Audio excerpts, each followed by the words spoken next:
I've been married to Mark for 3 years now. We don't have children yet, and at first, life was simple and happy.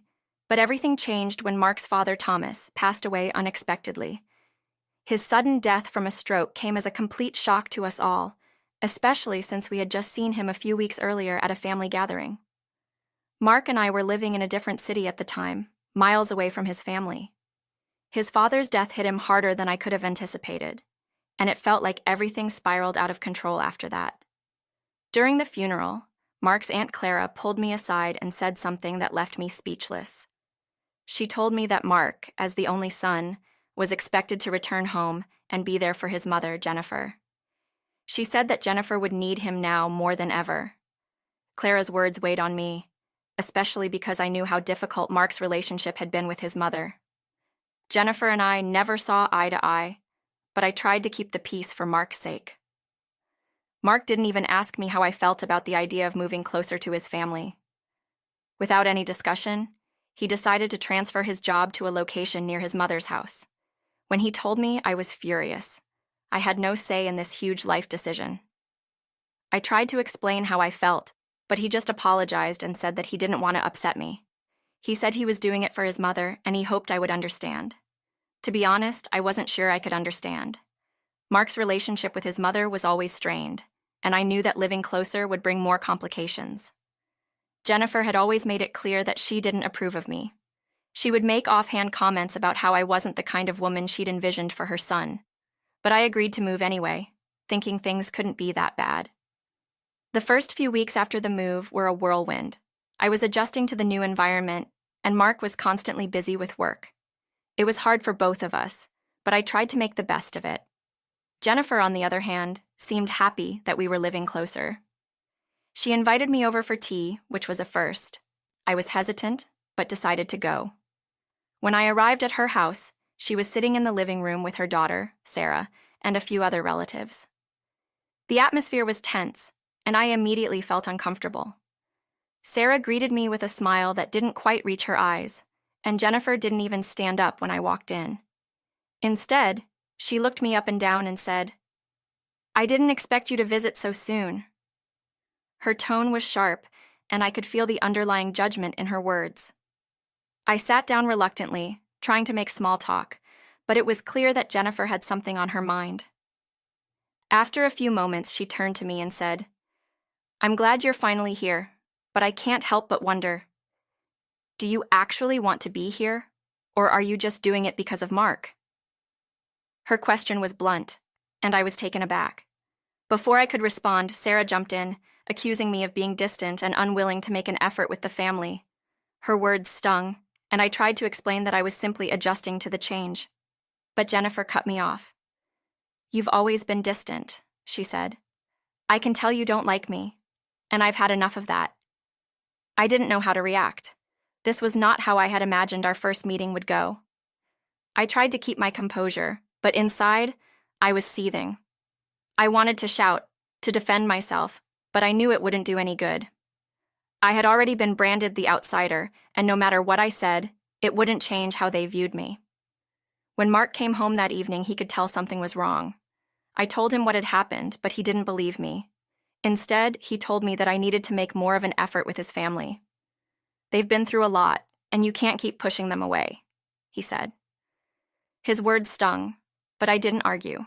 I just nodded, knowing that no matter what I did, it would never be enough. A few days later, Mark came up with an idea.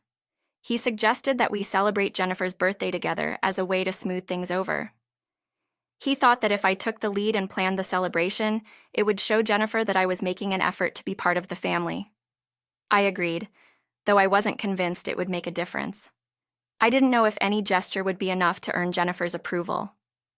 The day of the dinner arrived, and I felt a growing sense of unease. I had planned the whole evening, made the reservation at a nice restaurant, and invited Sarah and the others. I thought everything was going to be fine, but when we arrived, something felt off. The moment we stepped into the restaurant, I noticed Jennifer and Sarah sitting at the table with a couple of their friends. They didn't even acknowledge us when we walked in, and I could feel the tension hanging in the air. "Happy birthday, Jennifer," I said, trying to sound cheerful, but my voice felt strained.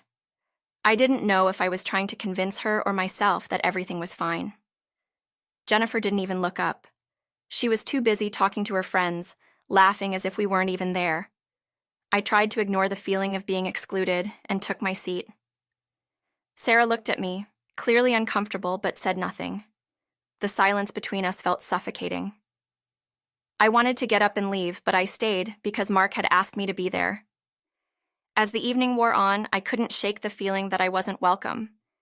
Every time I tried to contribute to the conversation, Jennifer and Sarah would redirect it, ignoring me completely. Then, something happened that I didn't expect. A waiter came over to our table looking confused. "I'm sorry, but the reservation was made for 7 people," he said, glancing nervously at our group. I froze. 7? But I had made a reservation for 8. I looked at Mark, waiting for an explanation. But instead of helping, he calmly confirmed that the reservation was for 7 people. "Yes, that's correct," he said, offering no further explanation. I couldn't believe it. I felt betrayed, humiliated in front of everyone. Mark had changed the reservation without telling me, and now he was acting as if it was no big deal. My mind raced as I tried to process what had just happened. Mark had sided with his mother again, and I was the one left out in the cold. I stood up, ready to leave, but before I could make it to the door, Mark grabbed my arm. "Where are you going?" he demanded, his voice harsh. "You've ruined everything. Again." I couldn't believe his words. "You changed the reservation behind my back," I said, my voice trembling. "And now you're blaming me for the mess you created?" His face turned red, and he glared at me. "I just wanted to make sure everything went smoothly," he muttered, as if that explained everything. I couldn't take it anymore. I had been nothing but patient, nothing but understanding. But it was clear to me now that nothing I did would ever be enough. Mark had made his choice, and it wasn't me. I walked out of the restaurant not looking back. The next few days were filled with silence. Mark didn't reach out to apologize, and I didn't feel like I could make the first move. The tension between us grew thicker with each passing day, and I realized that I couldn't continue living in a relationship where I was constantly made to feel like an outsider. One afternoon, Mark showed up at my door, apologizing for everything that had happened. He said he had spoken to his mother and admitted that there had been a misunderstanding. He even suggested we go to counseling. But I wasn't sure I could believe him anymore. His actions had already shown me that I didn't matter to him. The final straw came when he asked me to meet with his family again. He told me it was time to put everything behind us and move forward, but I couldn't do it. I couldn't pretend that everything was fine when the truth was it had been broken beyond repair for a long time. I filed for divorce soon after, and Mark was left to pick up the pieces of his fractured family.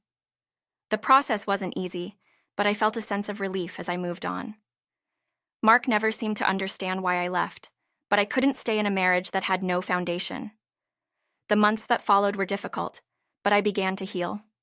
In the end, I found happiness in a way I never expected. I reconnected with an old friend from college, and soon we were more than friends. Our relationship grew stronger with each passing day, and before long, we were married. Unlike my previous marriage, this one was filled with love, respect, and understanding. We soon had a child, a beautiful little boy, and we couldn't have been happier. As for my ex-in-laws, I don't think about them anymore. My life is finally mine to live, and I have no regrets. The toxicity I once thought I could never escape from is now a distant memory. And for the first time in years,